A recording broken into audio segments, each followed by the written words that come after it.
Hello বন্ধুরা, আমি আজকে আবার তোমাদের জন্য আরেকটা নতুন ভিডিও নিয়ে চলে এসেছি। তোমরা বলেছিলে যে কাট অফ নিয়ে আলোচনা করতে, তো আজকে আমি সেই তোমাদের ডব্লিউপিএসসির ক্লার্কশিপের কাট অফ নিয়ে আলোচনা করব।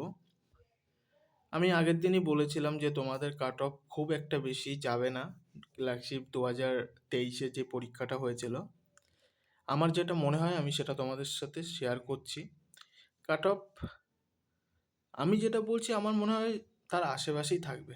তার থেকে 2 বেশি হতে পারে বা 2 কম হতে পারে, কিন্তু এর মধ্যেই থাকবে। দেখো, আগের বছর তোমাদের যে ক্লার্কশিপটা হয়েছিল সেখানে কাট অফ গিয়েছিল জেনারেলে ওই 65-র মতো, এসসিতে 48-এর মতো এবং এসটিতে 27-এর মতো। আমার যা মনে হয় তাতে তোমাদের এই বছর ক্লার্কশিপের যা এক্সাম হয়েছিল তাতে first shift, third shift, fourth shift, second shift, প্রত্যেকটা শিফটে কোশ্চেন যথেষ্ট পরিমাণে কঠিন এসেছিল। এবার অনেকে বলবে যে সিজিএল বা যারা সিএইচএসএল বা রেলের পরীক্ষা দিচ্ছে তাদের জন্য কাট অফ বেশি যেতে পারে। হ্যাঁ, বেশি যেতে পারে, কিন্তু এতটাও বেশি যাবে না। কেননা আমাদের ওয়েস্ট বেঙ্গল থেকে কতজন স্টুডেন্টই রেলে পাস করে বা সিজিএল সিএইচএসএল এ পাস করে তো না, কিছু লোক করে। অবশ্যই তারা ক্লার্কশিপে নাম্বারও পাবে, এবং আমার তো মনে হয় যারা মানে নাম্বার এখানে বেশি স্কোর করবে তারা তো অলরেডি চলে যাবে সিজিএল বা রেলের। তারা তো আর ওয়েস্ট বেঙ্গলে বসে থাকবে না, কারণ আমাদের এখানে সবারই জানা যে পঞ্চবার্ষিকী পরিকল্পনা। তো যাই হোক, ওসব বাদ দিয়ে আমরা ক্লার্কশিপের রেজাল্টটা নিয়ে কাট অফটা নিয়ে আলোচনা করি।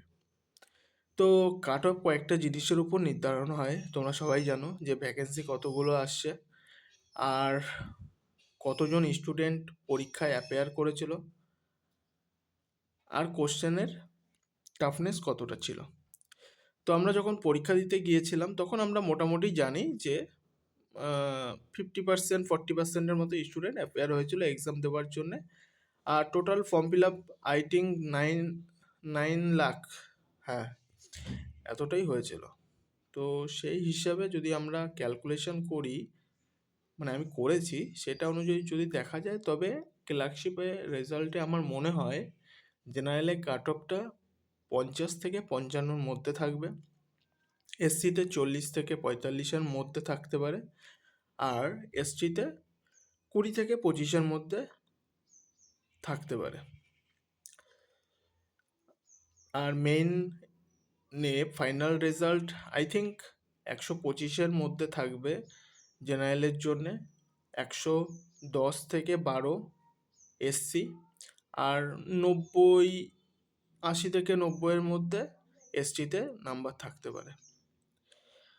তোমরাও জানাও যে তোমাদের কি মনে হয়। আমার যেটা মনে হলো সেটা আমি তোমাদেরকে জানালাম, কারণ তোমরা অনেকেই এখন অনেক চিন্তায় আছো। আমি চাই সেই চিন্তাগুলো দূর করে তোমরা ভালো করে পড়াশোনা করো, আর যে রেজাল্টটা আসছে আগামী মাসে সেটার জন্য ভালো করে তোমরা মেইনের জন্য প্রিপারেশন শুরু করো।